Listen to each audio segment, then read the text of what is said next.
चलिए बच्चों, तो लास्ट क्लास में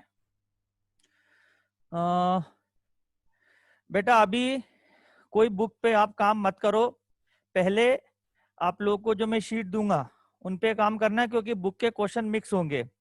फिर मॉड्यूल पे अपन काम कर रहे हैं बिगनर बॉक्स, और उसके बाद में एक्सरसाइज। जब ये कंप्लीट हो जाए ना बेटा फिर करना। हाँ, बिगनर बॉक्स 3 पे आप काम कर सकते हो अब, है ना। तो नाउ सॉल्व बिगनर बॉक्स 3, और मैं शीट भी प्रोवाइड करूंगा नेक्स्ट, ठीक है ना। उसके बाद में बच्चों फिर जो है, क्योंकि उसमें मिक्स क्वेश्चन होंगे, फिर क्या होगा, अपन को क्वेश्चंस नहीं आएंगे तो थोड़ा सा एक मजा नहीं आता ना सॉल्व करने में, अगर लगातार अपने को क्वेश्चंस ऐसे मिल गए जो भी अपन ने नहीं कवर किए हैं। ठीक है बच्चों। चलिए अब हम लोग आते हैं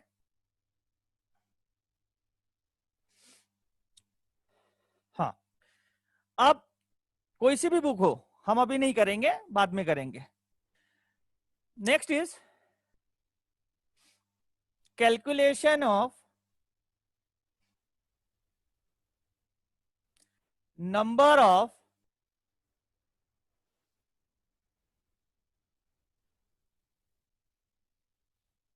ऑप्टिकल आइसोमर्स, ऐसा भी बोल सकते हैं हम, और स्टीरियो आइसोमर्स भी बोल सकते हैं, है ना। क्वेश्चन पूछते समय हमसे स्टीरियो आइसोमर के उसमें भी दिया जा सकता है क्वेश्चन, या ऑप्टिकल आइसोमर्स में। और यहीं पर मैं आपको क्या सिखाने वाला हूं बच्चों, कुछ रिलेशंस बताऊंगा। जैसे मैंने आपको पिछली बार एक टर्म बताया था रिजॉल्वेबल, नॉन रिजॉल्वेबल, ये मैंने समझाया था। तो मैं यहाँ पे कुछ और टर्म्स अभी यहाँ पे लेने वाला हूं, जैसे कि हम लोगों ने कुछ तो सुने हुए हैं, इनैंशियोमर, डायास्टीरियोमर, है ना। फिर इसके बाद में बीच में हम लोगों ने एक टर्म इंट्रोड्यूस किया था, होमोमर। तो होमोमर को हमने क्या एक और नाम दिया था, आइडेंटिकल। फिर कॉन्स्टिट्यूशनल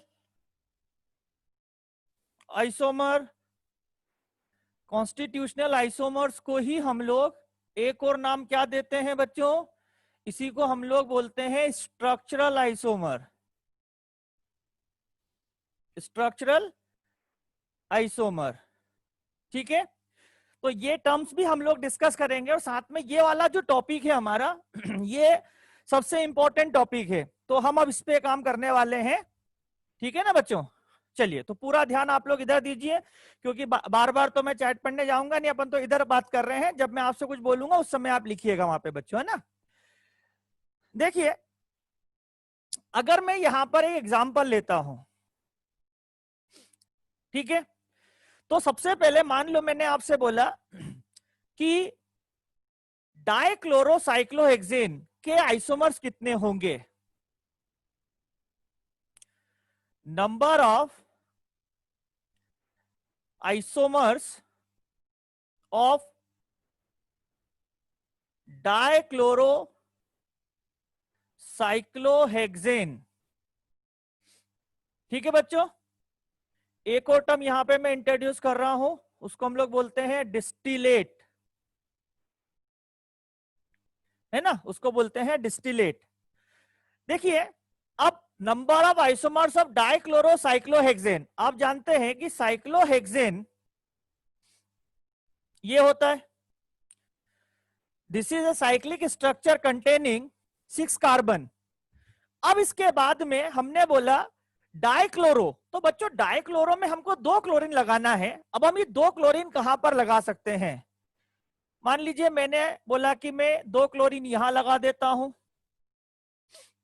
फिर मैंने बोला कि यार मैं ये जो 2 क्लोरीन है इनको यहां लगा सकता हूं, फिर मैंने बोला कि यहां पर जो मेरे पास 2 क्लोरीन है उनको मैं यहां लगा सकता हूं, फिर मैंने बोला कि यार जो मेरे पास 2 क्लोरीन है उनको मैं यहां पर ऐसे भी लगा सकता हूं। अब कोई बोलेगा सर मैं यहां और यहां लगाऊं तो बच्चों वो तो इसके जैसा ही हो गया, या यहां और यहां लगाऊं तो एक्चुअल में क्या होता है, यहां पे हम लोग नंबरिंग से बात करते हैं। तो जब भी हम इन कंपाउंड के नाम लिखने जाएंगे based on the IUPAC system, देखिए 1 2 3 4 5 6, 1 2 3 4 5 6, 1 2 3 4 5 6, 1 2 3 4 5 6. This is 1 dichlorocyclohexane. This is 1 dichlorocyclohexane. This is 1 dichlorocyclohexane, 1 dichlorocyclohexane. तो यहां पर हमारे पास में जो स्ट्रक्चर हमने देखे हैं उन स्ट्रक्चर से हमको पता चल गया कि these are the compounds having different IUPAC naming. अब सोचिए नाम ही अगर अलग होता है, अगर आईयूपीएसी नेम डिफरेंट है तो इसका मतलब वो होगा कॉन्स्टिट्यूशनल आइसोमर. क्या होगा वो? Constitutional isomer. अगर नाम अलग है तो यहां आप देखेंगे 1 1 1 2 1 3 1 4.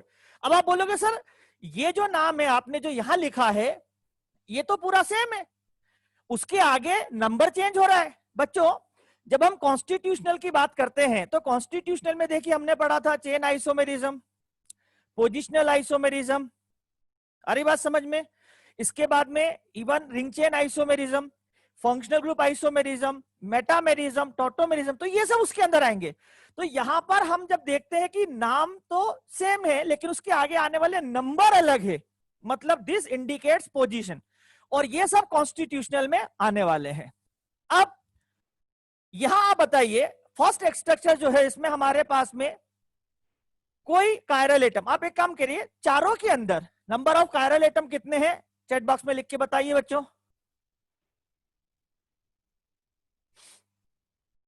नंबर ऑफ कायरल एटम चारों में कितने हैं? मतलब मुझे एक का नहीं चाहिए, मुझे चारों का आंसर चाहिए.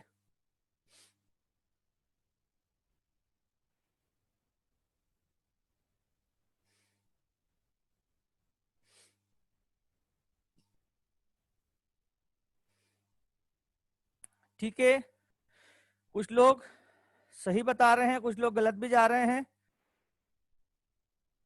यस. अब बच्चों इधर बताइए, इसमें we are having 0 chiral centre, लेकिन इसमें अगर आप जाएंगे ना तो यहां और यहां पर आपके पास में 2 कायरल सेंटर है. 2 कायरल सेंटर्स आर देयर. यहां पर आप जाएंगे तो ये 2 कायरल सेंटर्स हैं, तो यहां भी 2 कायरल सेंटर्स है. देखिए कायरल सेंटर देखने के लिए हमने क्या बताया था, यहां पर एक वैलेंसी हाइड्रोजन होगी, यहां पर भी एक वैलेंसी हाइड्रोजन होगी. क्लोरीन हाइड्रोजन अलग है, इधर कौन है CH2, इधर कौन है CHCl, तो CH2 और CHCl डिफरेंट है, सेम फॉर दिस कार्बन.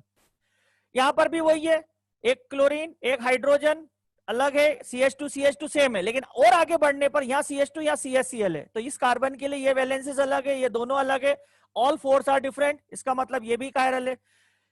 लेकिन बच्चों जब यहां हम बात करेंगे तो यहां पर आप देखिए ये दोनों तो एक दूसरे से अलग दिख रहा है आपको, लेकिन यहां कौन है CH2 सेम हो गया. चलो आगे बढ़ते हैं, CH2 सेम हो गया, और आगे बढ़ते हैं कॉमन पे आ गए. जब आप कॉमन पे पहुंच गए तो डिफरेंस है कहां पर, क्योंकि इधर से भी आप यहां आ चुके हो कंपेयर करते करते, यहां पर भी आ चुके हो कंपेयर करते करते, इधर दोनों आइडेंटिकल है और कॉमन पे आने के बाद तो वैसे भी वो आइडेंटिकली काउंट होगा. तो इसका सीधा सा मतलब यह है कि इसमें भी नंबर ऑफ कायरल एटम्स कितने हैं? 0. ठीक है बच्चों.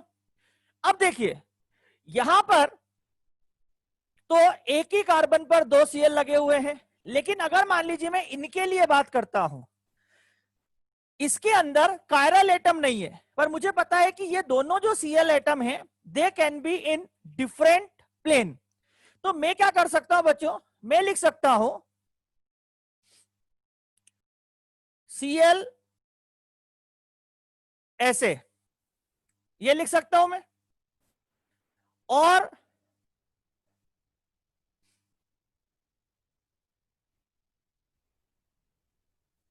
ऐसे. अभी मैं सिर्फ बना रहा हूं, आप जो भी हम लोगों को इसके बारे में कंक्लूजन्स निकालने हैं उसके लिए हम लोग फिर डिस्कस करने वाले हैं. अभी मैं तो बोल रहा हूं कि जो जो किसी के भी माइंड में आ सकता है वो सब ये है. अब कोई ऐसा होगा जिसको चीजें काफी क्लियर हो गई होगी, वो इनको आपस में कंपेयर करना स्टार्ट कर देगा, लेकिन अभी थोड़ा सा वेट करिए आप लोग. तो इसके मैंने ये 4 पॉसिबल केसेस ऐसे बना लिए। 4 पॉसिबल है कि नहीं अभी हम देखते हैं।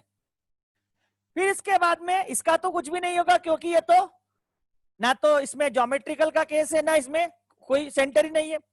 इसमें अगर हम देखेंगे तो यहां पर 2 कायरल एटम है, तो क्या क्या पॉसिबिलिटी हो सकती है बच्चों।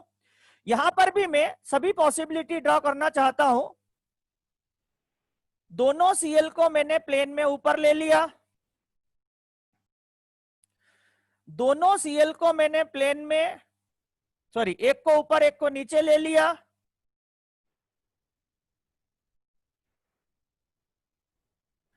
और इसके बाद में फिर मैंने दोनों सीएल को नीचे ले लिया प्लेन में। तो मैंने ऐसा 4 केसेस दिमाग में मैं लेके आया और इसके बाद में मैंने 4 केसेस बना दिए। ठीक है बच्चों, अब इसके लिए भी मैं ऐसा ही कर लेता हूं। अब देखिए,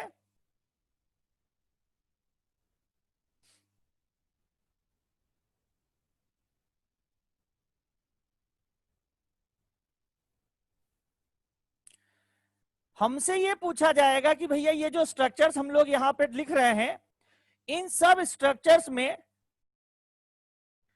क्या रिलेशन है, ऐसा हम लोगों से पूछा जाएगा। तो हम यहां पर क्या करने वाले हैं बच्चों, हम यहां पर थोड़ी सी एक नंबरिंग करने वाले हैं। तो मैं आप लोगों के लिए यहां पर एक नंबरिंग इंट्रोड्यूस कर रहा हूं। लेट इट बी 1, इसको मैं 1 दे रहा हूं, इनको नहीं दे रहा हूं मैं, ठीक है ना। और इधर से मैं नंबरिंग कर रहा हूं 2 3 4 5, इसको दे देते हैं 6 7 8 9 10 11 12 एंड 13। ठीक है, ये मैंने 13 नंबरिंग आपके सामने लिख दी है।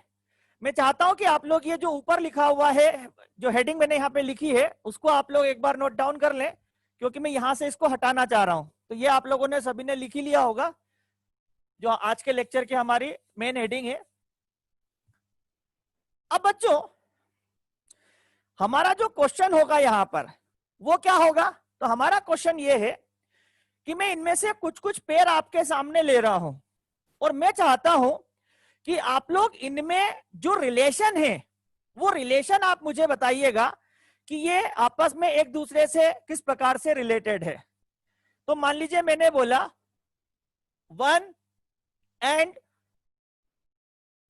4 ले लिया मैंने, ठीक है।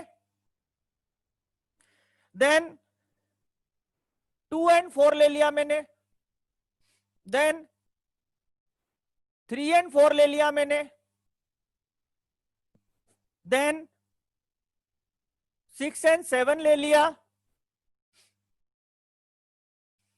पहले काम करिए, ये 4 पे काम करके बताइए मुझे।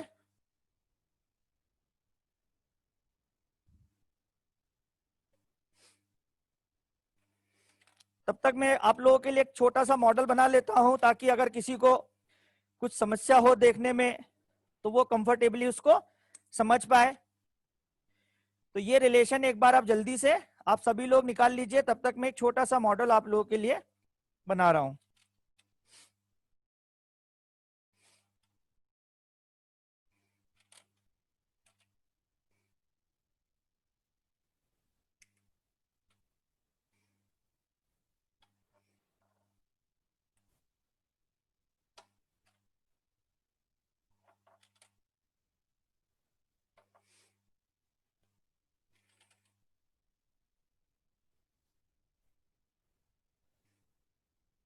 पहला वाला, एक काम करिए, पहले वाले का सब आंसर दे दीजिए। पहले 1 एंड 4 वाले का आंसर लिखिए फटाफट। 1 एंड 4,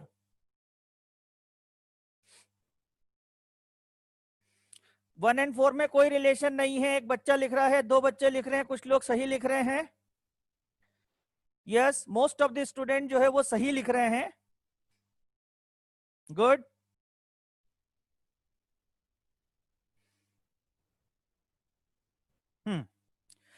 देखो बच्चों, अभी हमने क्या बोला था, इसका क्या नाम है, 1,1 डाइक्लोरोसाइक्लोहेक्सेन। और इसका क्या नाम है, 1,2 डाइक्लोरोसाइक्लोहेक्सेन। अगर क्लोरीन की पोजीशन एक में 1,1 और एक में 1,2 है तो इसका मतलब they must be structural isomer, और स्ट्रक्चरल को हम लोग दूसरा नाम देते हैं कॉन्स्टिट्यूशनल आइसोमर। क्या ये मेरी बात आपको समझ में आई है? जिन्होंने भी लिखा है नो रिलेशन या एक दो बच्चों ने इसको डायस्टेरियोमर लिख दिया है तो आप गलत हैं। आपको ये बात समझ में आ गई है? दे आर स्ट्रक्चरल आइसोमर्स, क्योंकि क्लोरीन की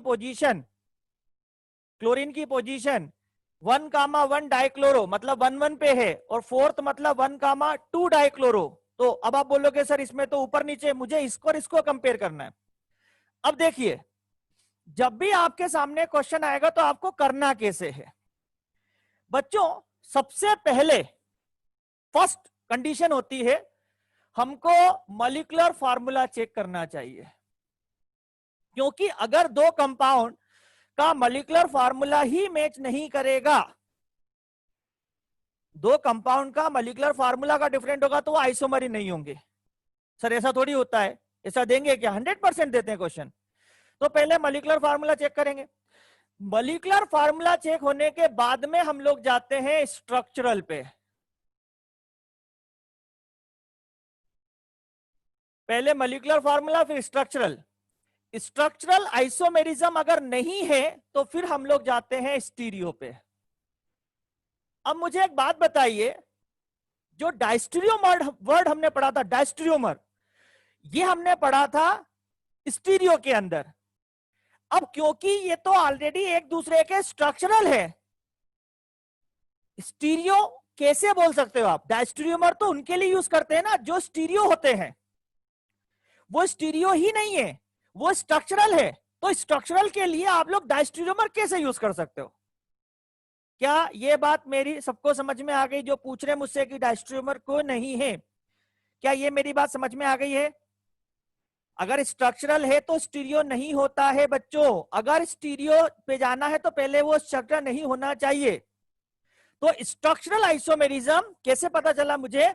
इसका नाम और इसका नाम अलग है। सर उसी से पता चल जाएगा 100%।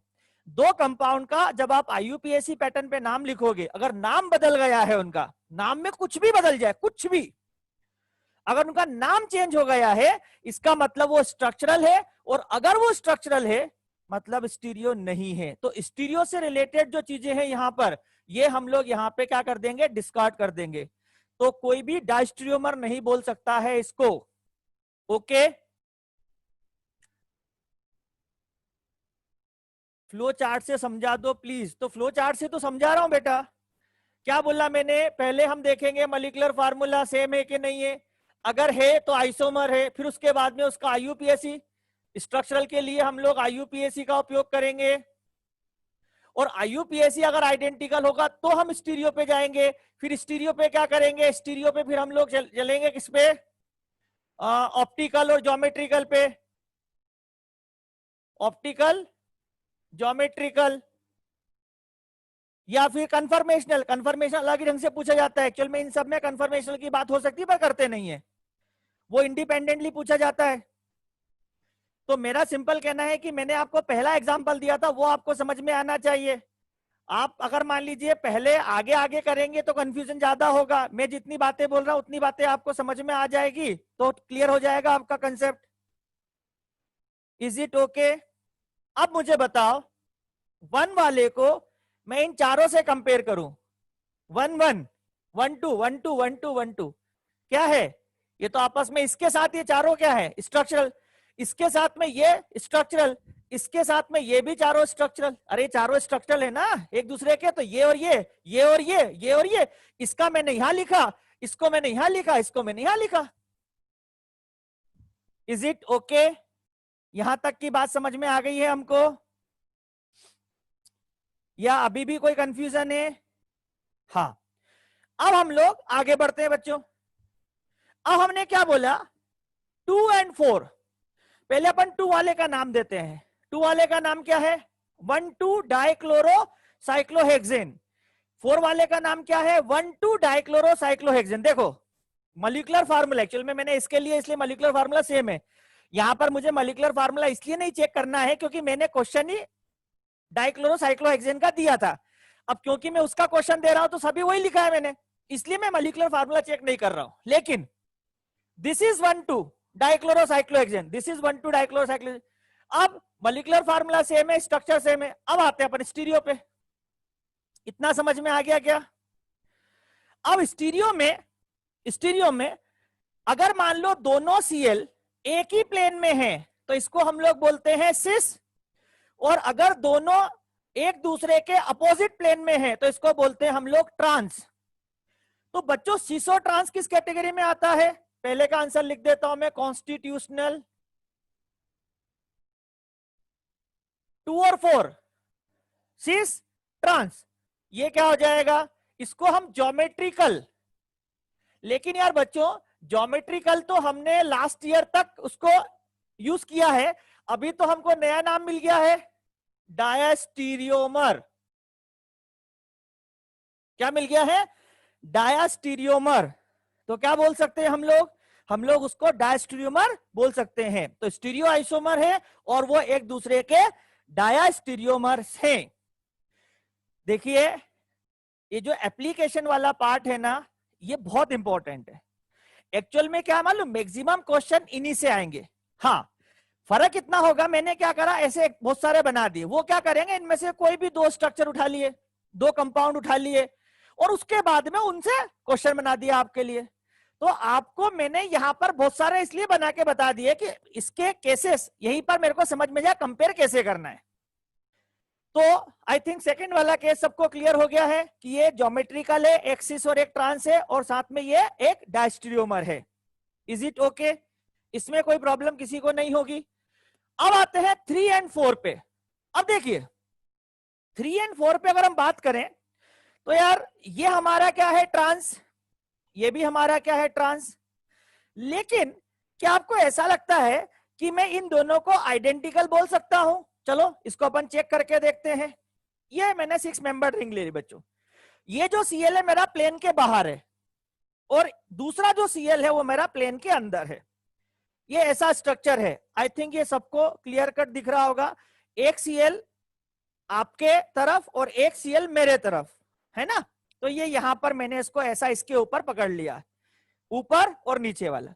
अब सोचो ये स्ट्रक्चर को मैं ये बना सकता हूं क्या? तो अगर मान लो मैं कुछ ऐसा पलटूं कि जो ये वाला है ये ऊपर आ जाए और ये वाला पीछे चला जाए।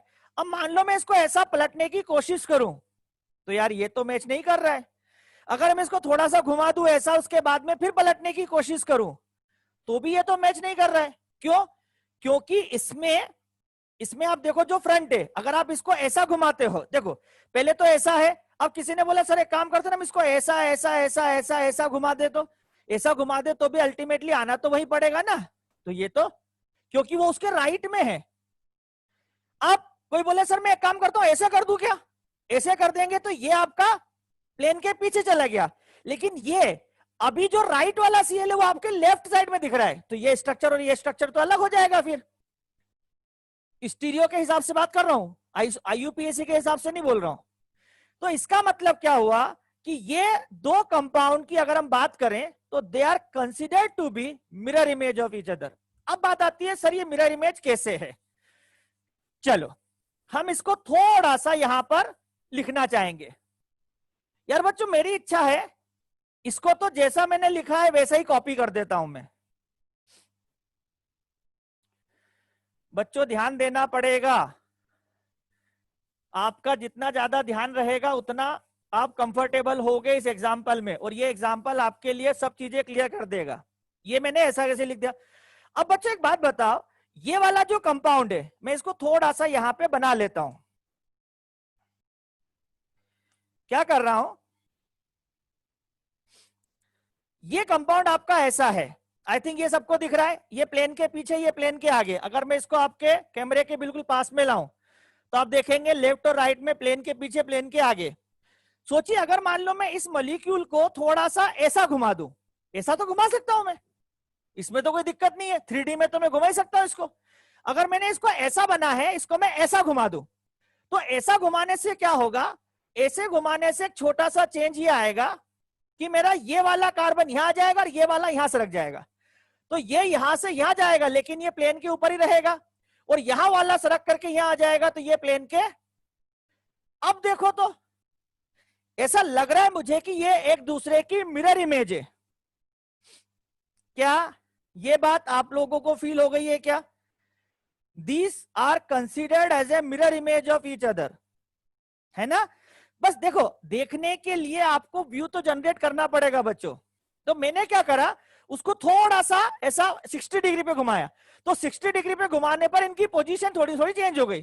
सर आप इसको ऐसा 180 पे क्यों नहीं घुमा रहे हो? बेटा अभी मैंने बताया था ये ऐसा है, 180 पे घुमा करके मैं उसको लेफ्ट राइट तो चेंज कर सकता हूं, लेकिन जो फ्रंट है वो बैक चला जाएगा, जो बैक है फ्रंट आ जाएगा, ये नहीं बनेगा।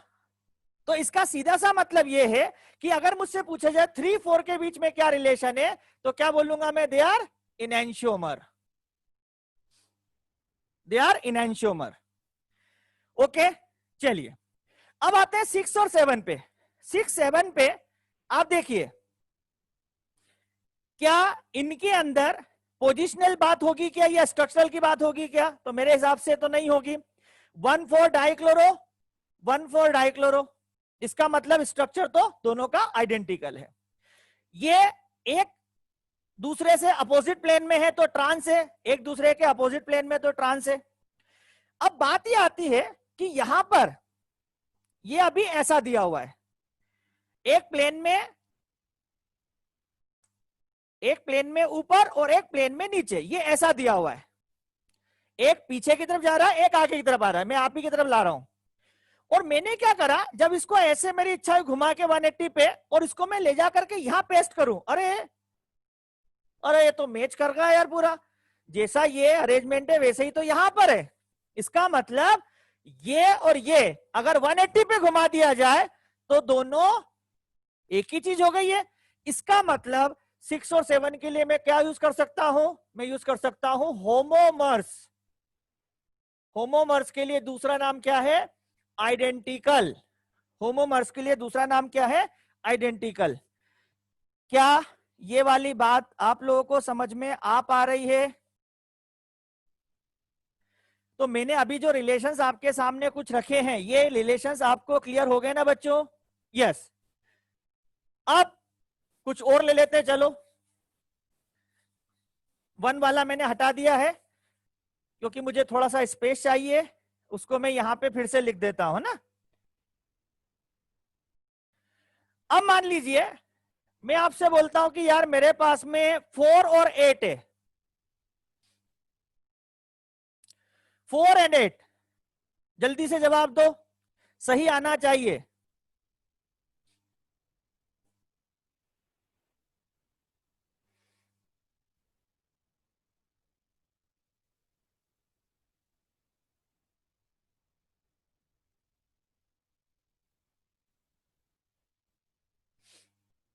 ठीक है, चलिए। एक बच्चा बोल रहा है कि मुझे 6 और 7 समझ में नहीं आया। यार बेटा फिर से एक बार मैं तेरे लिए, ये देख, ये स्ट्रक्चर है जिसमें एक क्लोरीन प्लेन के बाहर और एक प्लेन के पीछे है। इसको मैंने पलट करके 180 डिग्री से ये कर दिया, जो बाहर था वो पीछे चला गया, जो पीछे था वो आगे आ गया, ये बन गया। तो ये 180 डिग्री पे ये बन रहा है, ये 180 डिग्री पे बन रहा है। अगर मैं इस स्ट्रक्चर को ऐसे घुमाता रहूं और अगर दूसरा स्ट्रक्चर जनरेट हो जाए तो ये आइडेंटिकल होता है बच्चों। तो बेटा जो बोल रहा है कि मुझे नहीं आया समझ में, आई थिंक अब आ गया होगा तेरे को समझ में बेटा। ठीक है ना? हाँ, चलिए। तो मोस्ट ऑफ द स्टूडेंट बिल्कुल सही बोल रहे हैं कि ये कॉन्स्टिट्यूशनल है, कॉन्स्टिट्यूशनल। ठीक है, चलिए। और इसके अलावा फिर अपन एक काम करते हैं, अपन ले लेते हैं 10 और 12 वाला कंपेयर कर लो। 10 एंड 12, 10 और 12 के बारे में क्या बोलोगे? 10 दोनों एक प्लेन में, they are in different plane, तो ये हो जाएगा आपका यस, गुड, बहुत बढ़िया, बहुत बढ़िया, शानदार। नहीं नहीं, एक दो बच्चों ने गलत लिखा है, एक दो बच्चों ने गलत लिखा है। ये सिस है और ये ट्रांस है, तो सिस और ट्रांस या तो आप उसको बोलोगे ज्योमेट्रिकल, या तो आप उसको बोलोगे ज्योमेट्रिकल, या आप उसको बोलोगे डायास्टीरियोमर। ठीक है, तो अगर मान लीजिए आप ये बोलते हैं कि यहां पर हमारे पास में ये और ये होमोमर है, तो आप गलत कर रहे हो। हाँ, होमोमर कौन हो सकता है? 10 और 11 हो सकता है। क्यों? क्योंकि 10 और 11 में, बता रहा हूं मैं, फिर से देखिए, 10 और 11 में ये दोनों 1-3 पोजीशन पे दोनों फ्रंट में है। देखो, इसको मैं ऐसा घुमाऊंगा तो ये लेफ्ट राइट चेंज हो जाएगा, क्योंकि आप डिपेंड करता है आप कैसा घुमा रहे हो। मैंने क्या करा, ये जो आपका 1 और 3 पोजीशन है, मैंने इसको ऐसे घुमा दिया, ये देखिए ये बन गया। तो ये अगर मैं ऐसा घुमा दूं तो ये बन जाता है। क्या बच्चों मेरी बात समझ में आ रही है? मॉडल से आप लोगों को दिख रहा होगा। एक बच्चा बोल रहा है ये दोनों स्ट्रक्चरल भी तो हो सकते हैं, इसमें क्लोरीन की पोजीशन 1 और 3 है, इसमें क्लोरीन की पोजीशन 1 और 3 है। 1,3 डाइक्लोरोसाइक्लोहेक्सेन, 1,3 डाइक्लोरोसाइक्लोहेक्सेन स्ट्रक्चरल कैसे हुए? ठीक है, तो आप गलत कर रहे हो बेटा। पहले आपको आईयूपीएसी सिस्टम पे जाना पड़ेगा, और इन सभी का मैंने नाम लिखते समय 1,3 डाइक्लोरोसाइक्लोहेक्सेन लिखा था। ये सब 1,4 डाइक्लोरोसाइक्लोहेक्सेन है, ये 1,2 डाइक्लोरोसाइक्लोहेक्सेन है। तो ये तो आपस में कॉन्स्टिट्यूशनल हो ही नहीं सकते, ये भी नहीं हो सकते, ये भी नहीं हो सकते। ये आपस में है, ये आपस में है, ये आपस में है, ये सब इसके साथ में है ना? तो प्लीज थोड़ा सा क्लास में ध्यान देने की भी कोशिश करो बेटा, है ना? हाँ, तो मेरे को लगता है कि ये जो मैंने यहाँ पे जो वर्ड यूज किए हैं, इनैंशियोमर, डायस्ट्रोमर, होमोमर, कॉन्स्टिट्यूशनल एंड, हाँ, अब आते हैं डिस्टिलेट पे। ठीक है, डिस्टिलेट पे आते हैं। तो एक काम करते हैं, पहले जो जो सेम है हम उनको यहां से हटा रहे हैं, मतलब उसमें से किसी एक को हटाएंगे। ठीक है, हम उसको एक को यहां से हटा देंगे। तो जैसे अभी हमने क्या बोला था, हमने ये बोला था 1 और 5 ये दोनों आइडेंटिकल है। तो एक काम करते हैं, हम इसको यहां से हटा देते हैं। नंबरिंग तो मैं हटा ही रहा हूं यहां पे, इसकी मुझे आवश्यकता नहीं है अभी। इधर मुझे बताइए 6 और 7 क्या बोलते हो? 6 और 7 आइडेंटिकल है क्या? जल्दी से बोलो। गुड, तो इसको यहां से हटा देता हूं मैं, आइडेंटिकल है। फिर 8 और 9 बताइए, आइडेंटिकल है क्या? चलिए, तो इसमें से अपन इसको हटा देते हैं, क्योंकि कारण क्या है, उसमें काउंटिंग में आप लोगों को प्रॉब्लम आएगी। फिर 10 और 11 आइडेंटिकल है, अभी अपन ने बात की है, तो अपन इसको यहां से हटा देते हैं। 12 और 13 के बारे में क्या बोलते हो? 12 और 13 का रिलेशन एक बार देख लो, कौन सा रिलेशन है? मतलब वो आइडेंटिकल अगर है तो हटाएंगे, आइडेंटिकल नहीं है तो नहीं हटाएंगे। कुछ लोग बोल रहे हैं आइडेंटिकल है, कुछ लोग बोल रहे हैं आइडेंटिकल नहीं है। चलिए, तुम्हारे लिए मैं इसको एक बार ड्रॉ कर देता हूं, तो शायद आप लोगों को ये ज्यादा अच्छे से समझ में आ जाए। अब मुझे एक बात बताइए, मैं ऐसे खड़ा हूं, ये मैंने स्ट्रक्चर को ऐसे होल्ड किया, ये प्लेन के बाहर, ये प्लेन के अंदर। अब मैं आपसे एक छोटा सा वो पूछूंगा कि मुझे अगर इसको उससे मैच करना है तो मुझे कैसे घुमाना चाहिए? राइट से लेफ्ट में घुमाना चाहिए या ऊपर से नीचे में घुमाना चाहिए? टॉप टू बॉटम या लेफ्ट टू राइट? हाँ, 180 तो घुमाऊंगा, लेकिन 180 में 2 रोटेशन है ना बेटा मेरे पास में। ऐसा घुमा सकता हूं, ऐसा है, लेफ्ट टू राइट बोल रहा हूं मैं, और टॉप टू बॉटम मतलब ऐसा घुमाना है। Yes, okay. अब देखिए, किसी बच्चे ने बोला कि सर आप लेफ्ट टू राइट घुमाइए। इधर ध्यान देना बच्चों, अगर मैं इसको लेफ्ट टू राइट घुमाऊंगा तो पता है क्या होगा? ये वाला इधर दिखेगा, ये वाला सीएल इधर दिखेगा, लेकिन इसमें तो ये इधर ही है। तो जितने लोगों ने मेरे को बोला कि सर आप लेफ्ट टू राइट घुमा दीजिए, वो लोग गलत हो गए हैं। ठीक है, क्या ये मेरी बात समझ में आई क्या? चलिए, अब किसी बच्चे ने बोला सर आप एक काम करिए इसको 120 डिग्री पे घुमाइए क्लॉकवाइज। यार बेटा थोड़ा सा दिमाग लगाना, जब इसको 120 डिग्री पे घुमाएंगे ना हम, तो ये वाला सीएल यहां जाएगा, ये वाला यहां आएगा और ये पोजीशन यहां जाएगी। तो अब बताओ ये तो खाली है यहां पर, ऐसा नहीं कर सकते। आपके पास एक ही ऑप्शन है, आप इसको टॉप टू बॉटम में घुमाइए। और जब आप इसको टॉप टू बॉटम में घुमाएंगे तो ये कभी भी नहीं बनेगा। मैं इसके रोटेशन की बात कर रहा हूं, उसके रोटेशन की बात नहीं कर रहा हूं। कुछ लोग क्या कर रहे हैं, इसको रोटेट करके समझाने की कोशिश कर रहे हैं। इसको रोटेट करके भी समझाता हूं मैं। आपका कहना है कि सर इसको आप ऐसा ही रखिए और इस वाले को आप 120 से घुमा दीजिए। अब देखो क्या होगा, जब इसको 120 से घुमाएंगे तो ये वाला सीएल यहां पहुंच जाएगा और ये वाला सीएल यहां पहुंच जाएगा। यहां आ गया सीएल आपका और यहां आ गया सीएल आपका। अब आप देखिए इन दोनों को, यार ये तो मिरर इमेज दिख रहा है। तो जिन लोगों ने आइडेंटिकल बोला था, क्या उनको ये समझ में आ गया कि ये आइडेंटिकल नहीं है? 12 एंड 13 आर नॉट आइडेंटिकल। इसलिए मैंने आपको मॉडल से समझाया, क्योंकि मुझे पता था कि इट में क्रिएट सम कंफ्यूजन। तो इसलिए मैंने इसको मॉडल से लिया कि अगर आप इसको ऐसा घुमाते हैं तो आप देखेंगे कि सीएल जो राइट वाला है वो इधर लेफ्ट में आ रहा है।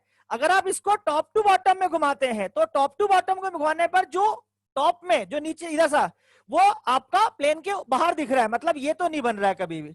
इसका मतलब दे आर नॉट आइडेंटिकल। चलिए, तो 12 एंड 13 के बीच में क्या रिलेशन है? आइडेंटिकल नहीं है तो क्या रिलेशन है? इनके बीच में रिलेशन है, दे आर इनैंशियोमर। ठीक है बच्चों। फिर इनके बीच में क्या रिलेशन था? They are enantiomer. यस। अब मेरा आपसे क्वेश्चन है, ये सब हटा देता हूं जो अब मेरा आपसे क्वेश्चन है कि डाइक्लोरोसाइक्लोहेक्सेन के टोटल आइसोमर कितने मिलेंगे? Number of without GI there be a diastereomer. हाँ बेटा अभी बताऊंगा मैं, ये स्टेटमेंट अभी यूज करने वाला हूं, 2 मिनट रुक जा बेटा, है ना। मेरा क्वेश्चन है डाइक्लोरोसाइक्लोहेक्सेन के टोटल कितने आइसोमर्स पॉसिबल होते हैं? यस। अब देखिए आप लोग अभी भी गलत कर रहे हैं, क्योंकि आप अब तो आपके सामने है, मतलब अब तो कुछ बचा ही नहीं है जो मैं आपसे छुपा सकता हूं। अब तो आपके सामने बोर्ड है पूरा यार बच्चों।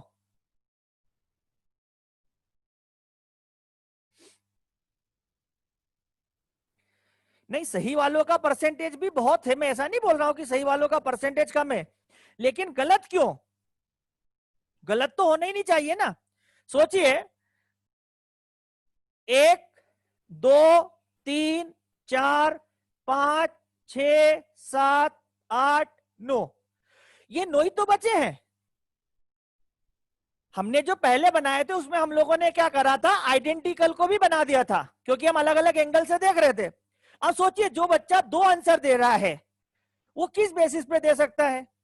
मैंने बोला टोटल आइसोमर्स कितने हैं, बोर्ड पे मैंने 9 ड्रॉ किए हैं। आपका आंसर किसी का 2 आ रहा है, किसी का 6 आ रहा है, किसी का 8 आ रहा है, किसी का 4 आ रहा है।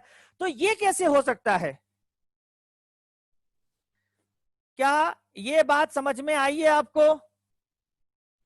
यार बच्चों देखो, मैं आपको सेटिस्फाई करने की पूरी कोशिश कर रहा हूं, लेकिन आप लोग अगर मान लीजिए सही जवाब नहीं देंगे तो फिर नहीं हो पाएगा। मतलब मैं अगर बोर्ड पे 5 लिख रहा हूं, आपसे बोलूं क्या लिखा है, और आप उसको अगर मान लीजिए 3 पढ़ेंगे तो मैं कुछ नहीं कर सकता। अभी भी 11 लिख रहा है एक बच्चा, अभी भी 11 लिख रहा है, जबकि बोर्ड पे मैं गिन के बता चुका हूं 9 7 लिख रहा है एक बच्चा। ऐसे कैसे हो सकता है? या तो इसका मतलब है कि तुम क्लास में ही नहीं हो, सिर्फ आप लोगों ने चालू करके छोड़ दिया, बीच में सुना कुछ पूछ रहा है आदमी, चलो इसको अपन जवाब देते हैं। नंबर तो याद ही है, 1 से लेकर के 100 तक की गिनती सबको याद रहती है, लिख दिया एक नंबर, है ना। यार ऐसा नहीं करो यार बच्चों, बहुत इंपॉर्टेंट टॉपिक है, हर साल इसमें एक क्वेश्चन आता ही आता है। चलिए, अब यहां पर मेरा जो कंसेप्ट है 5th पॉइंट में आप क्लियर करना चाहता हूं, डिस्टिलेट। डिस्टिलेट का मतलब क्या होता है? डिस्टिलेट का मतलब होता है कि जब भी आप, ओ हो, एक पूछ रहा है क्वेश्चन क्या है।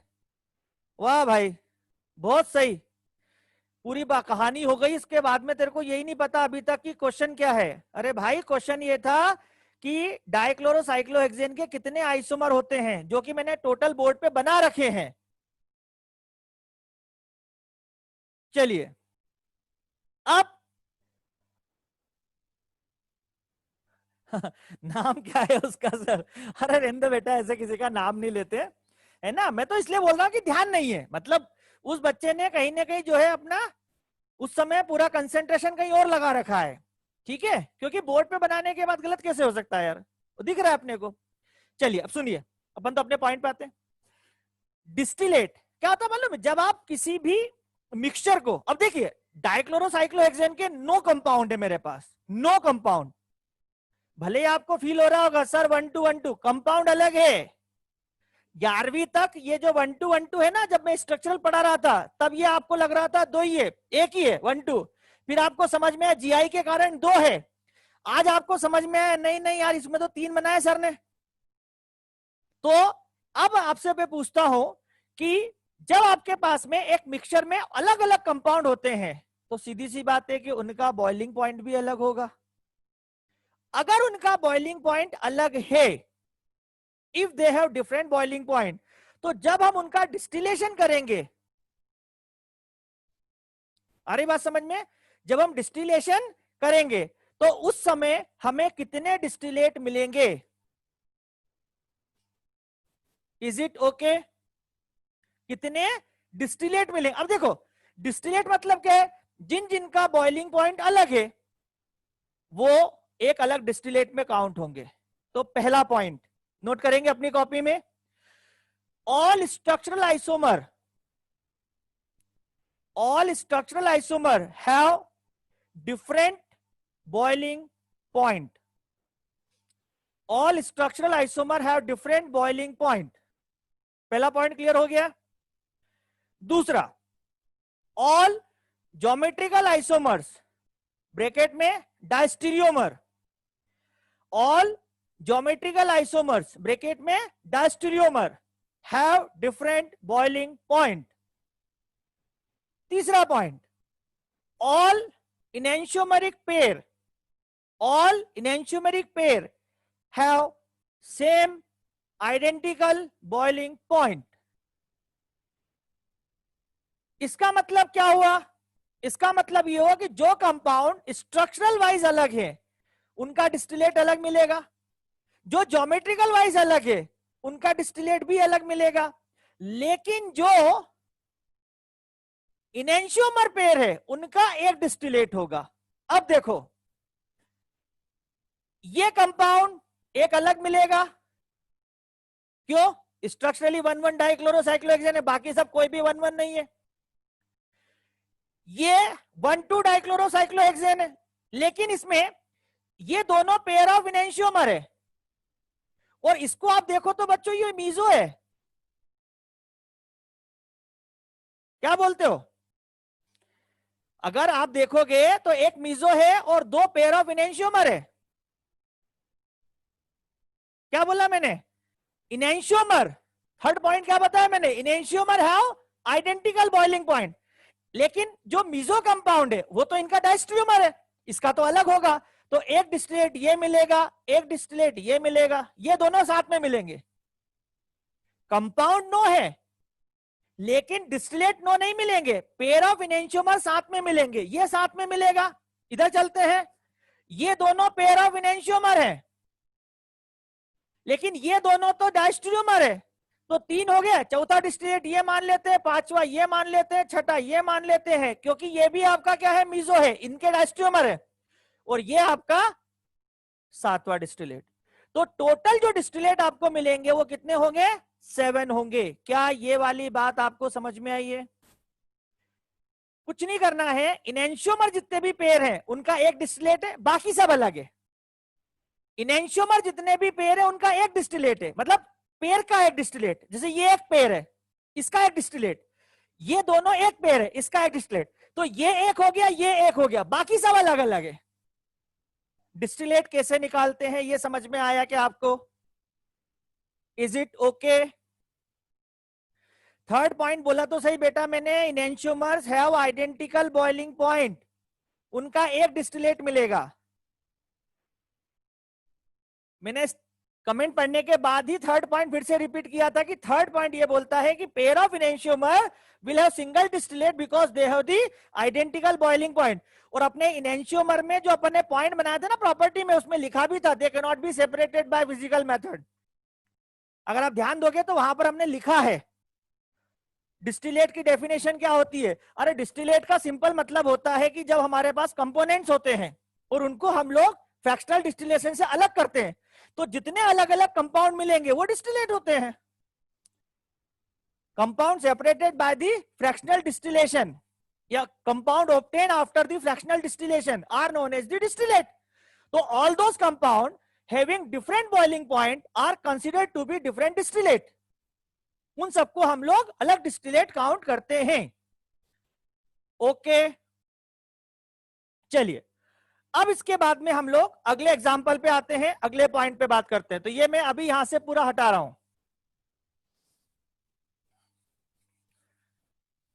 अब आपने ध्यान दिया होगा कि हमने इसमें स्ट्रक्चरल भी ले लिया, स्टीरियो भी ले लिया, उसमें हमने ज्योमेट्रिकल भी ले लिया, ऑप्टिकल भी ले लिया। तो क्वेश्चन पूछने वाला आपसे एक ही क्वेश्चन में सब कुछ भी पूछ सकता है। या फिर आगे आते हैं, ये भी हटा देता हूं यहां से। मैंने आपको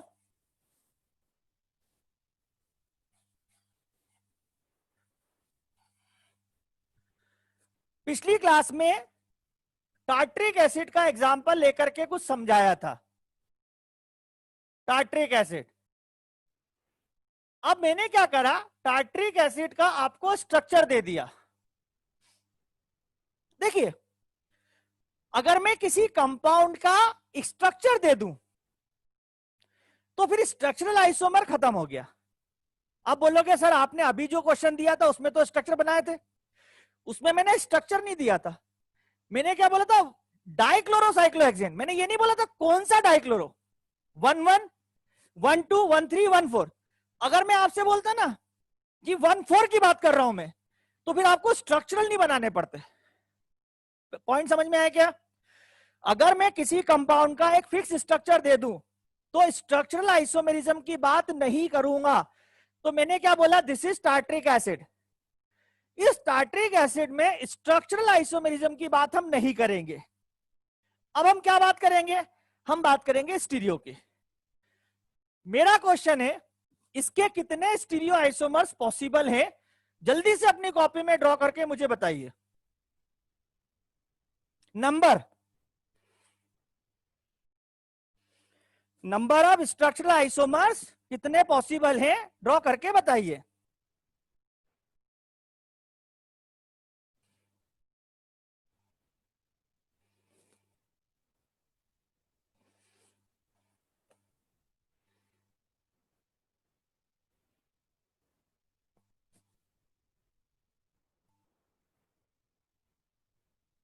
बहुत कम लोगों ने जवाब दिया है।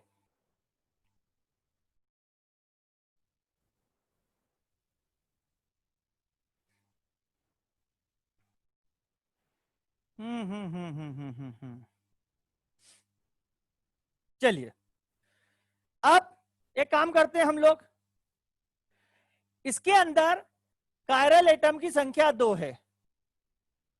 ठीक है बच्चों, मैं आपको बनाना सिखा रहा हूं जिससे कि आप लोग अपनी गलतियां कम कर सकते हैं। आपको पता है 2 कायरल एटम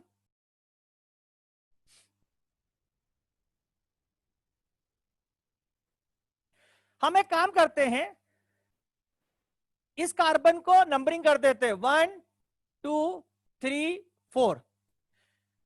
2 वाले को हमने एक बार लिया राइट में OH को, और एक बार हमने लेफ्ट में लिया। ये मैंने 2 वाले की बात की।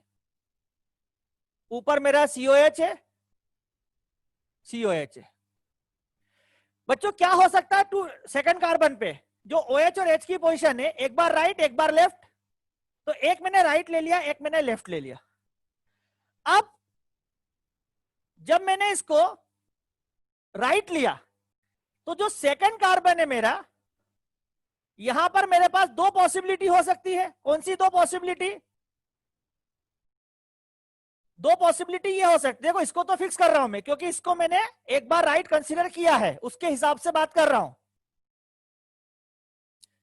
जो OH है सेकंड मतलब थर्ड कार्बन पे एक बार राइट में आ सकता है और एक बार लेफ्ट में आ सकता है। जब मैं इसको फिक्स करूंगा तो मेरे पास में नीचे वाले कार्बन पर दो केस बनेंगे। ऐसे ही जब मैं इसको फिक्स करूंगा,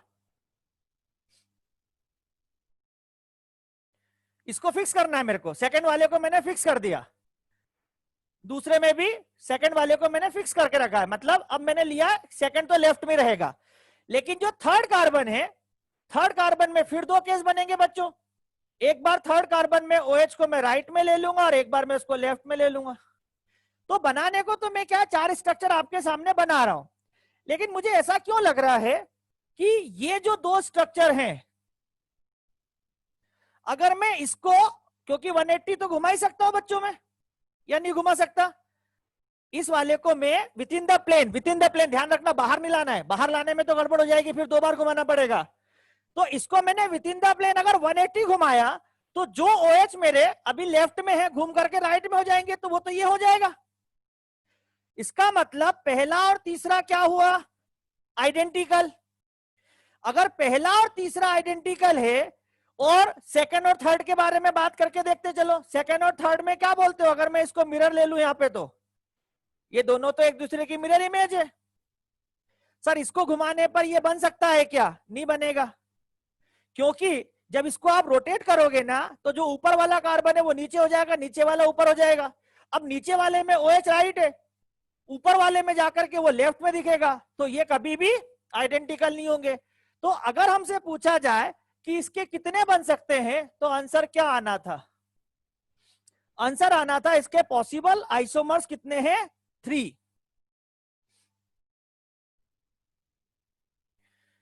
क्या ये एग्जाम्पल आप लोगों को समझ में आया है? कन्फर्मर की बात नहीं करते हैं बेटा, कन्फर्मर हमेशा इनफाइनाइट बनते हैं, इसलिए कन्फर्मर की बात नहीं होगी। नंबर ऑफ स्टीरियो आइसोमर्स में आपको कॉन्फ़िगरेशन पे बात करना है, डिस्टिलेट अभी नहीं। पहले मैं बोल रहा हूं कि यहां पर हमारे पास में why not consider COH on horizontal. अरे भैया आइडियल फिशर में बताया था ना कि वर्टिकल लाइन जो है उस पे प्रिंसिपल कार्बन चेन होना चाहिए।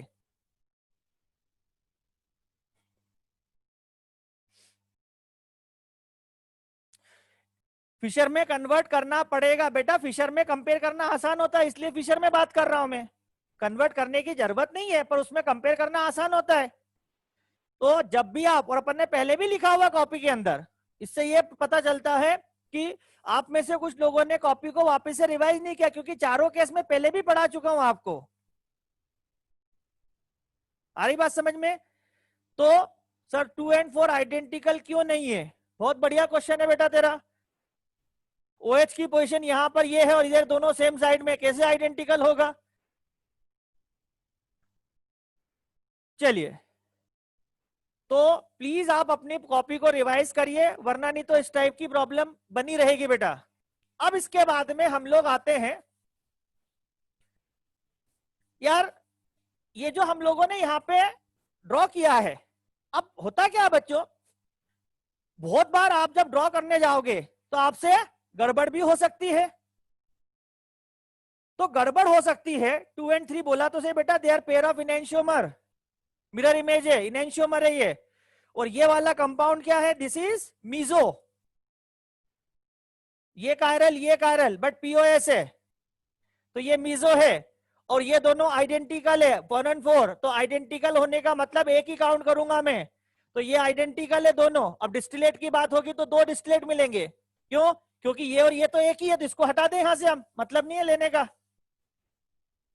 अब इनैंशियोमर एक डिस्टिलेट और इसका एक डिस्टिलेट, तो दो ही तो डिस्टिलेट मिलेंगे हमको यहां पर।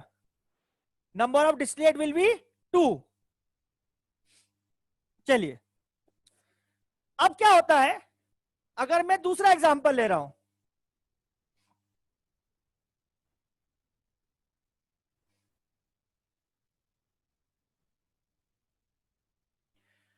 अब क्वेश्चन ये आता है कि अगर मान लीजिए मैं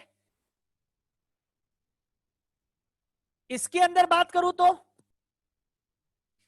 इसमें हमारे पास में कायरल एटम 1, 2 और इस वाले के लिए हमने बोला था कि इसको हम लोग सूडो कायरल को भी काउंट करेंगे, सूडो कायरल। तो अब अगर मान लीजिए मैं इसके केसेस बनाने जाऊं तो इसके केसेस तो बहुत सारे बन जाएंगे।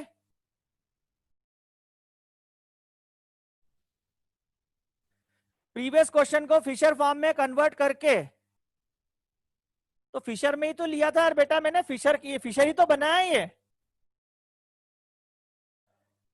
मतलब मुझे ऐसा लगता है कि आप लोगों के जो कमेंट्स होते हैं ना, कि ऐसा तो नहीं कि मैं पढ़ता हूं इसलिए आप लोग कुछ तो भी लिखते हो, ये फिशर ही बना हुआ है।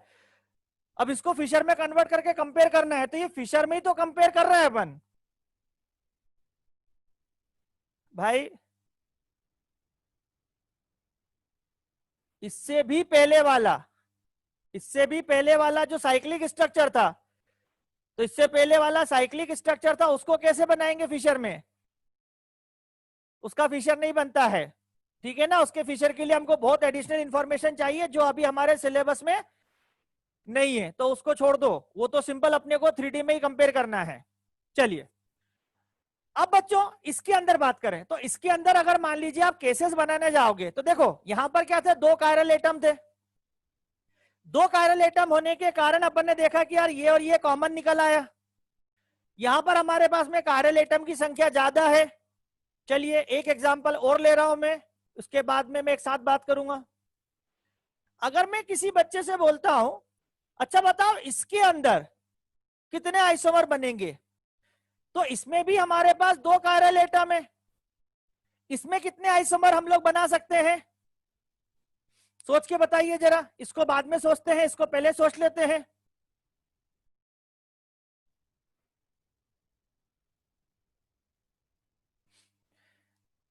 देखिए अगर मैंने क्वेश्चन पूछा है तो आपको जवाब देना है, पहले उसको ड्रॉ करना है और फिर जवाब देना है, क्योंकि जब तक आप अपनी कॉपी में नहीं ड्रॉ करोगे बच्चों तब तक आप समझ ही नहीं पाओगे कि आप क्या गलती कर रहे हो।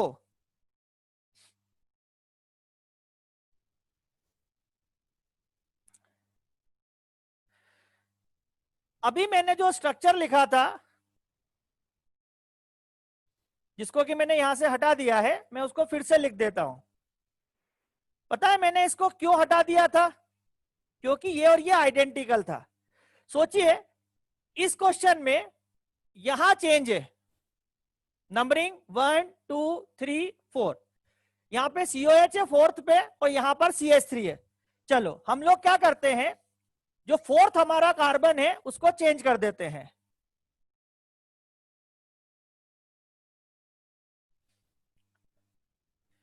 अब बताइए मुझे, क्या ये 4 जो स्ट्रक्चर मैंने बनाया है इसके अलावा कोई स्ट्रक्चर हो सकता है? पहले तो मैं ये बात करूंगा।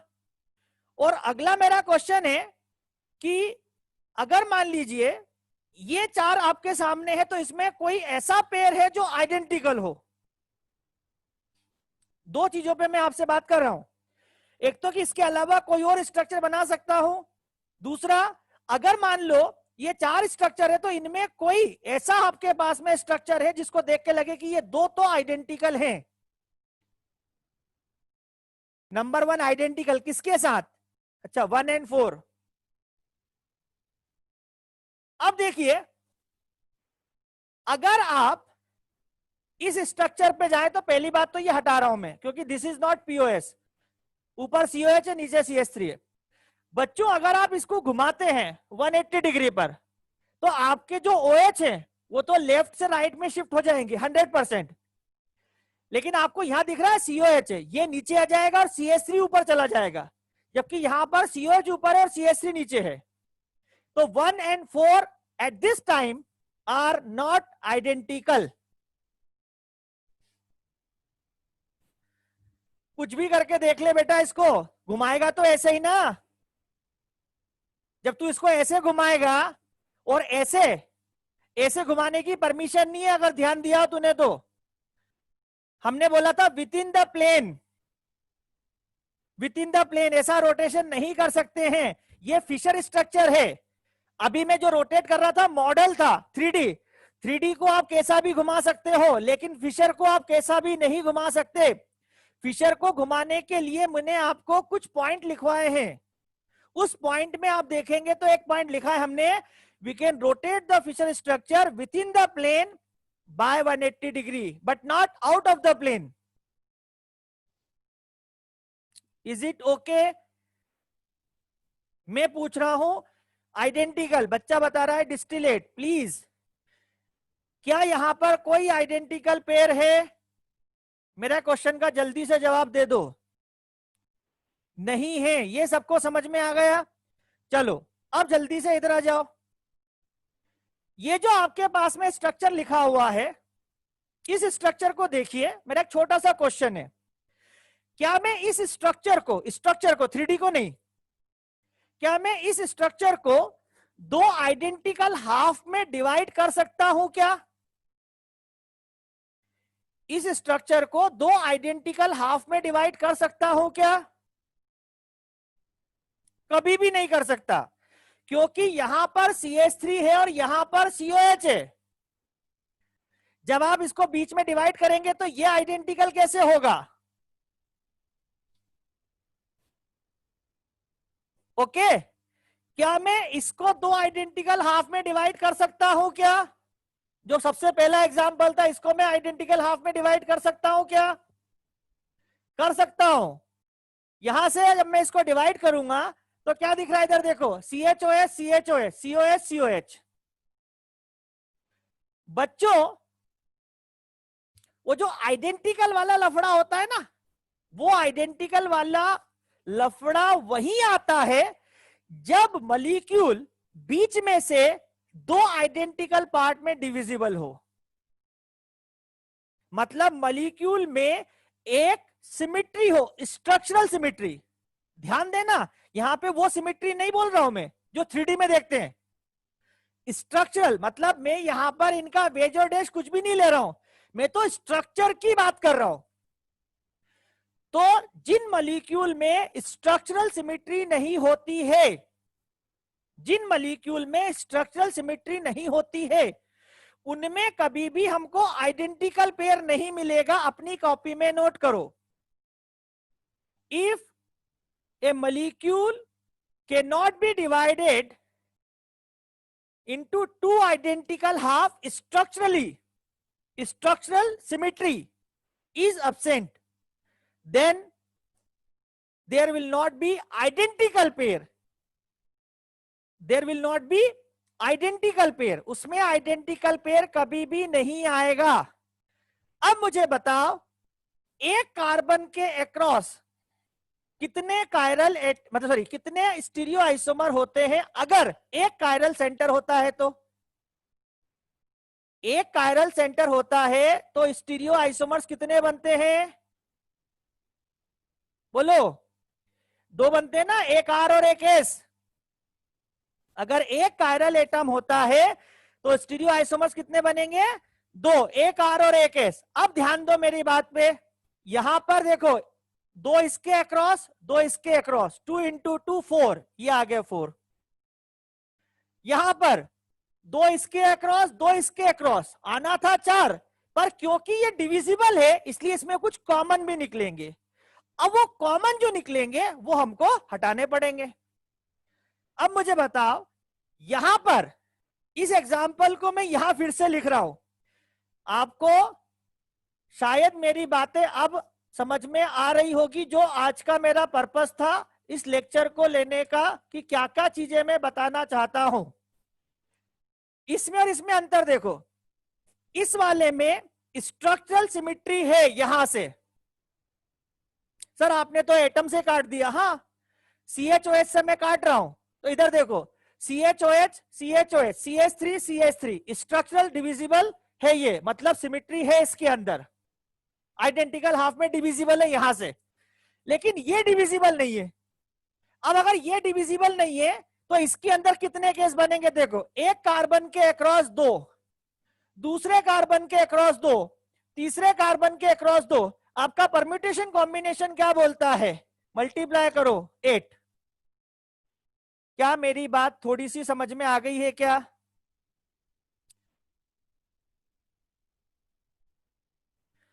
अगर मॉलिक्यूल में, क्या बोला मैंने, स्ट्रक्चरल सिमेट्री होती है तो इसमें आइडेंटिकल केस भी मिलते हैं। स्ट्रक्चरल सिमेट्री नहीं होती है तो कभी भी आइडेंटिकल केस नहीं आते हैं। तो जिसमें आइडेंटिकल केस नहीं है, बेटा स्टेटमेंट ही तो बोल रहा हूं मैं, जिसमें आइडेंटिकल सिमेट्री नहीं है वहां पर तो आप क्या करोगे, हर कायरल के अक्रॉस दो दो दो मल्टीप्लाई करके 8।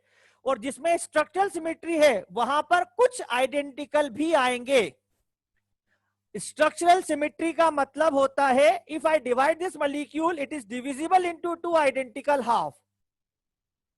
तो अब मेरा क्वेश्चन है, इसके कितने बनेंगे? क्या इसके 8 बन सकते हैं क्या? क्या उसके 8 बन सकते हैं क्या? 8 तो नहीं बन सकते बच्चों। अब 8 नहीं बन सकते तो करना क्या पड़ेगा? फिर तो अपने को इसमें जो है अरेंजमेंट करना पड़ेगा। कैसा अरेंजमेंट करना पड़ेगा?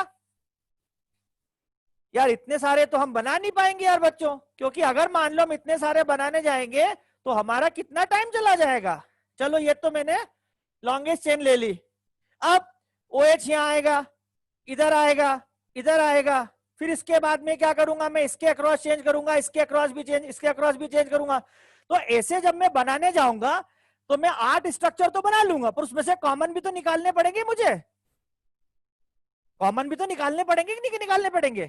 तो अब हम क्या कर रहे हैं, हम इस समस्या का समाधान निकालने के लिए एक छोटा सा फार्मूला डेवलप कर रहे हैं। Is it okay? Organic chemistry है, कोई भी फार्मूला डिराइव्ड नहीं है, it is observed and prepared. तो इसलिए ऐसा नहीं है कि इसको हम किसी चीज से डिराइव करेंगे, ये हम लोगों ने ऑब्जर्व किया है, उसके बेसिस पे हम लोग यहां पर उस फार्मूले को लिख रहे हैं। अब क्या फार्मूला है देखिए। सबसे पहली चीज, किसी भी कंपाउंड में number of stereogenic unit n। इसका मतलब क्या होता है स्टीरियोजेनिक यूनिट का? तो स्टीरियोजेनिक यूनिट का मतलब होता है chiral centre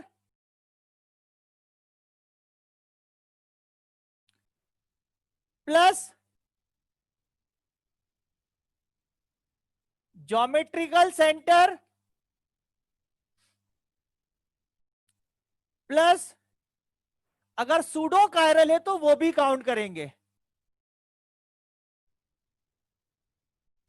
this is the meaning of stereogenic unit. मतलब क्या होता है बच्चों, ऐसा कोई भी एटम जिसपे आप स्टीरियो आइसोमर्स की बात करें, या ऐसा कोई कार्बन कार्बन डबल बॉन्ड या एलीन या स्पाइरिन जिसके अक्रॉस स्टीरियो आइसोमर्स पॉसिबल हो, तो यूनिट जिसके अक्रॉस स्टीरियो आइसोमर्स पॉसिबल हो उनको हम लोग नाम देते हैं स्टीरियोजेनिक यूनिट। ठीक है क्या? क्या करेंगे हम, समझ में आया क्या? तो अब हम क्या करेंगे, number of stereogenic unit is n। तो chiral centre, geometrical centre and pseudo chiral centre को हम स्टीरियोजेनिक यूनिट बोलते हैं। अब आपके पास में दो केसेस है। पहला केस,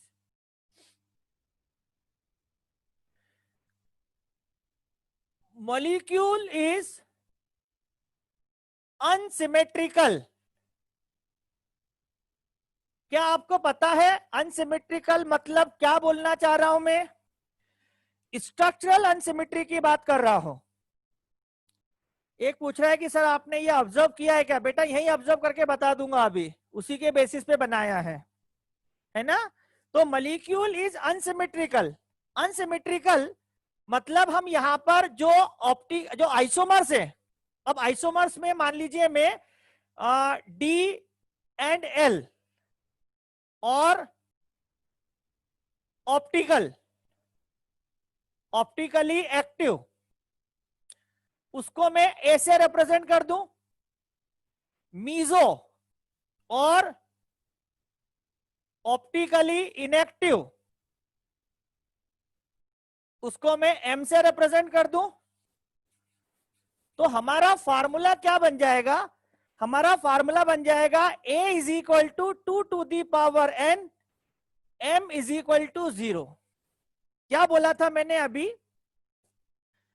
अगर मॉलिक्यूल में सिमेट्री नहीं है तो क्या मीजो वाली कंडीशन को हम लोग सेटिस्फाई कर सकते हैं क्या, जिसमें कि जैसे ये वाला स्ट्रक्चर है?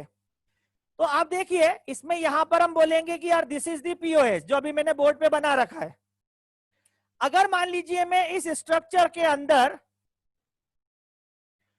यहां पर ग्रुप चेंज कर देता हूं और अभी मैं बीच वाले ओएस तीनों सेम साइड में रखता हूं, क्या बच्चों आप बताइए मैं मीजो वर्ड यहां पे यूज कर पाऊंगा क्या? क्योंकि जब ये दोनों ग्रुप एक दूसरे से अलग होंगे तो यहां मीजो तो पॉसिबल ही नहीं है। तो हमने क्या बोला? Meso can not be possible. इसका मतलब क्या हुआ कि मीजो तो 0 ही होंगे अनसिमेट्रिकल में। लेकिन जो ए मतलब डी एंड एल फॉर्म की बात कर रहा हूं ऑप्टिकली एक्टिव, उसकी संख्या होगी 2 टू दी पावर n। इधर देखो यहां पर n की वैल्यू कितनी है? 1 2 3। अगर यहां पर 3 वैल्यू है और अगर मैं n की जगह पर 3 रखता हूं तो मेरा आंसर कितना आ रहा था? 8। यहां पर भी आंसर कितना आएगा? 8। तो ये इसी से डेवलप किए हुए फार्मूले हैं। फिर जो सिमेट्री वाले हैं ना, उनमें क्या हो जाएगा? उनमें क्या हो जाएगा कि हम जो कॉमन है उनको हटा देंगे। ठीक है, तो मेरे हिसाब से आपको ये वाला पॉइंट क्लियर हुआ है क्या? अनसिमेट्रिकल मेरा बोलने का मतलब क्या है? अनसिमेट्रिकल बोलने का मतलब है जो स्ट्रक्चर बना हुआ है उसको बीच में से काटो और देखो दोनों तरफ एटम का अरेंजमेंट सेम है क्या, तो वो सिमेट्रिकल। और कहीं पर भी एक अलग हो जाए तो वो अनसिमेट्रिकल। Is it okay? चलिए अब आते हैं हम दूसरे वाले केस पे। ये फार्मूला हम लोग आगे यूज करने वाले हैं और क्यों करेंगे वो भी आपको मैं समझा दूंगा और कहां नहीं करेंगे वो भी बताऊंगा। दूसरा केस है मॉलिक्यूल इज सिमेट्रिकल। अब देखिए मैंने अभी आपको थोड़ी देर पहले क्या बताया था कि अगर मान लो सिमेट्रिकल है तो उसमें क्या है, कुछ कॉमन भी तो आएंगे। अब मुझे क्या पता वो कॉमन कितने, तो आप बोलोगे सर बना के देख लो। देखो बच्चों 2 के लिए हमने 4 केस बनाए, एक कॉमन निकला। 3 के लिए हमको 8 बनाने पड़ेंगे, कॉमन पता नहीं, एक से ज्यादा पेयर भी हो सकता है। फिर अगर मान लो मैं एक और कार्बन बढ़ा दूं तो 16 बनाने पड़ेंगे। अब 16 में कितने कॉमन है, फिर वही कैलकुलेशन। पहली बात तो 16 बनाने में गड़बड़ हो जाएगी। अगर एक और बढ़ा दूं मैं तो 32 बनाने पड़ेंगे। तो कहीं ना कहीं क्या होगा कि इतने सारे हम लोग बना नहीं पाएंगे। तो इसका सीधा सा मतलब क्या है कि हम यहां पर थोड़ा सा, हालांकि जो बच्चे 11th क्लास में जीआई पढ़े हुए हैं उनको पता है ऐसा हम लोगों ने जीआई के अंदर भी बातें की है, तो वही बातें हम लोग ऑप्टिकल में कर रहे हैं। फिर अगली क्लास में मैं जीआई से रिलेटेड भी आपको एग्जाम्पल करवा के बता दूंगा डिफरेंस दोनों में क्या आता है। अब अगर मॉलिक्यूल में सिमेट्री है तो इसमें 2 केस बनते हैं बच्चों। एक होता है एन की वैल्यू इवन हो और एक होता है एन की वैल्यू ऑड हो। एक इवन और एक ऑड। अगर इवन की बात करें हम तो ए, अब मैं ए इसलिए लिख रहा हूं क्योंकि ए का मतलब मैंने यहां पे लिख दिया है ना। तो ए मतलब ऑप्टिकली एक्टिव, इसकी संख्या होगी 2 टू दी पावर n-1। अब क्योंकि ये तो सिमेट्रिकल है तो इसमें कुछ आइडेंटिकल वाले भी मिलेंगे मीजो, तो मीजो होता है 2 की पावर n/2-1। अब बताइए अगर कोई मेरे से पूछे सर टोटल क्या होगा, तो टोटल हमने क्या बोला था? टोटल तो होता है a+m। यहां लिख देता हूं मैं, टोटल इज a+m। इसका मतलब क्या हुआ, यहां पे टोटल क्या हो जाएगा? 2 की पावर n-1 प्लस 2 की पावर n/2-1। अगर n ऑड है तो यहां पर भी हम a की बात करेंगे, m की बात करेंगे और टोटल की बात करेंगे। बच्चों इसको याद रखने का तरीका बता रहा हूं मैं। यहां पर m जो है वही फार्मूला यहां है, एक छोटा सा डिफरेंस। यहां पर n इवन है, 2 से डिविजिबल है, तो पहले डिवाइड करेंगे फिर -1 करेंगे। यहां पर ये डिविजिबल नहीं है तो पहले -1 करेंगे फिर डिवाइड करेंगे। ये और ये याद रह जाएगा, मुझे नहीं लगता किसी को प्रॉब्लम होगी। यहां पर एक्टिव वाले हैं 2 की पावर n माइनस 1, तो यहां जो एक्टिव वाला है ना, यहां टोटल वाला है 2 की पावर n माइनस 1। अब बताओ, अगर टोटल ये है मीजो ये, तो ए कितना हो जाएगा, दिस माइनस दिस, क्योंकि इन दोनों को जोड़ के ये आता है। तो ऑप्टिकली एक्टिव दिस माइनस 2 की पावर n माइनस 1 बाय 2।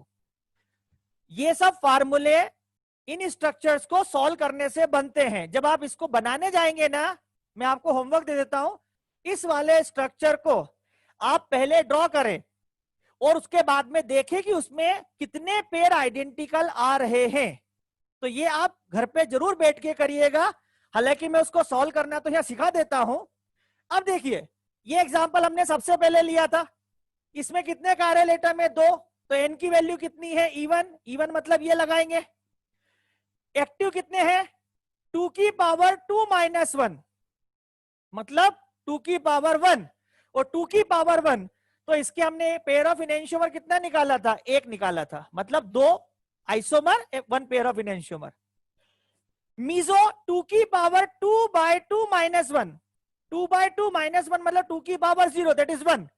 हमने इसका मीजो बनाए थे 2, लेकिन वो आइडेंटिकल थे तो एक ही काउंट करेंगे। तो 2 एक्टिव 1 मीजो, आंसर कितना आया, 3। क्या ये बात आपको समझ में आ रही है? हाँ, फार्मूले का यूज कहां करना है कहां नहीं करना उस पर डिस्कस होगा, पर हमने क्यों बनाया उसका तरीका बता रहा हूं। चलिए अब इसका आंसर निकालो यार बच्चों। इस फार्मूले को, मतलब इस कंपाउंड में ये वाला फार्मूला ऑड वाला अप्लाई करके जल्दी से मेरे को आंसर दो जरा। टोटल कितना आ रहा है? हाँ, वेरी गुड, बिल्कुल सही है। अब तो फार्मूला है, कोई भी सॉल्व कर सकता है। 7, अरे भाई क्या कर रहा है यार।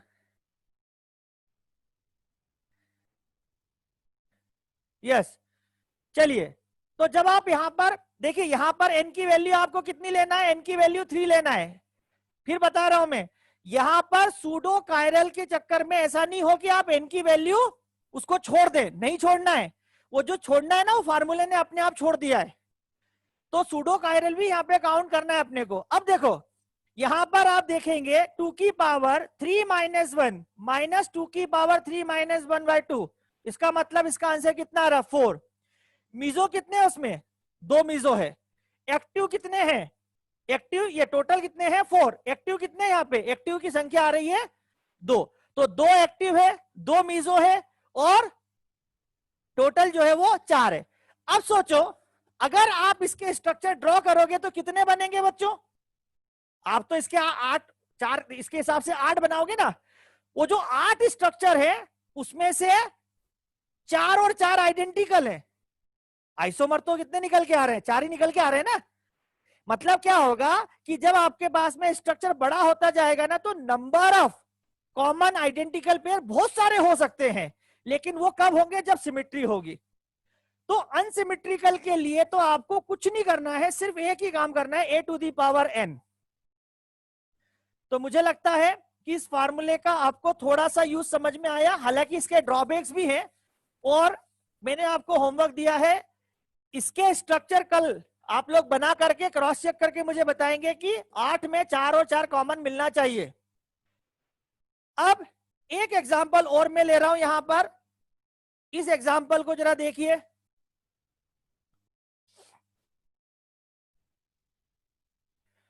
सबसे पहला क्वेश्चन, क्या इसमें मॉलिक्यूलर सिमेट्री है? जो एग्जांपल मैंने अभी बोर्ड पे दिया है, क्या इसमें मॉलिक्यूलर सिमेट्री है? नहीं है। चलिए, अब मॉलिक्यूलर सिमेट्री नहीं है तो दूसरा क्वेश्चन है मेरा, इसमें n की वैल्यू कितनी है? What is the value of n here? n हमने क्या बोला था, स्टीरियोजेनिक यूनिट, मतलब ऐसी यूनिट जिसके अक्रॉस हम लोग स्टीरियो आइसोमिज्म की बात कर पाएंगे। उसमें कायरल और ज्योमेट्रिकल सेंटर काउंट होते हैं, और सूडो कायरल भी। नहीं नहीं नहीं, बहुत सारे बच्चों ने गलती की है। चलो इधर देखो, ये एक कायरल एटम है, ये एक कायरल एटम है। इन दो को लेकर के किसी को कंफ्यूजन है क्या? नहीं है भैया, स्टीरियो सेंटर और स्टीरियोजेनिक्स यूनिट दोनों में अंतर है। स्टीरियो सेंटर और स्टीरियोजेनिक यूनिट दोनों अलग चीजें होती है। एक carbon carbon double bond stereogenic unit में एक काउंट होता है। एक कार्बन कार्बन डबल बॉन्ड के अक्रॉस कितने आइसोमर बनते हैं? 2, एक सिस और एक ट्रांस। स्टीरियोजेनिक यूनिट में कार्बन कार्बन डबल बॉन्ड को कितना काउंट करते हैं हम? सिंगल। एक कार्बन कार्बन डबल बॉन्ड के अक्रॉस जब हम ज्योमेट्रिकल आइसोमर लिखेंगे तो 2 लिखते हैं, तो इसलिए कितना आता है इसका number? It is equal to 1। तो इसका मतलब यहां पर n की जो वैल्यू है वो कितनी है बच्चों? 3। और n अगर 3 है, इसका मतलब कौन से फार्मूले से सॉल्व करेंगे? अनसिमेट्रिकल वाले से। और अनसिमेट्रिकल में n की जगह पर आप रखेंगे 3, तो आंसर कितना आ रहा है इसका? a is equal to 8। दूसरा क्वेश्चन, ये जो 8 स्ट्रक्चर हमने यहां पे बनाए हैं, मैं आपको कल डिफरेंस बता दूंगा। मैं स्टीरियो सेंटर, स्टीरियोजेनिक यूनिट, आ रही बात समझ में? इन सब के बारे में कल हम लोग एक बार फिर से बात करेंगे, हालांकि मैं तुमको बता चुका हूं। ठीक है ना? इधर बताइए, यहां पर जो 8 स्ट्रक्चर्स है, तो मीजो तो यहां पर 0 है, एम की वैल्यू तो यहां पर 0 है। अब मेरे से कोई पूछ ले, अच्छा बताओ इस कंपाउंड के पेयर ऑफ इनेंशियोमर कितने बनेंगे? Pair of enantiomer last point है, बाकी हम कल डिस्कस करेंगे। पेयर ऑफ इनेंशियोमर कितने बनेंगे? यस, कुछ लोग सही है, कुछ लोग गलत है। सोचो, हर ऑप्टिकली एक्टिव कंपाउंड और उसकी मिरर इमेज एक पेयर ऑफ इनेंशियोमर होता है। यहां पर टोटल कंपाउंड अगर 8 है, तो पेयर में कितने हुए? पेयर में तो 4 ही हुए ना बच्चों। तो we will have 4 pair of enantiomer. मैं 4 पेयर ऑफ इनेंशियोमर बोल रहा हूं, आ रही बात समझ में? चलिए, तो ये मैंने आपको आज क्या बताया कि जब हम number of stereo isomers calculate करेंगे तो किन किन चीजों पे हमको ध्यान देना है, कल हम इसकी प्रैक्टिस करेंगे। तो फार्मूला एंड विदाउट फार्मूला दोनों बातें करने वाले हैं हम कल वाले लेक्चर में। ओके, और इस एग्जाम्पल को भी कल हम वापिस से डिस्कस करेंगे, करके आइएगा। चलिए।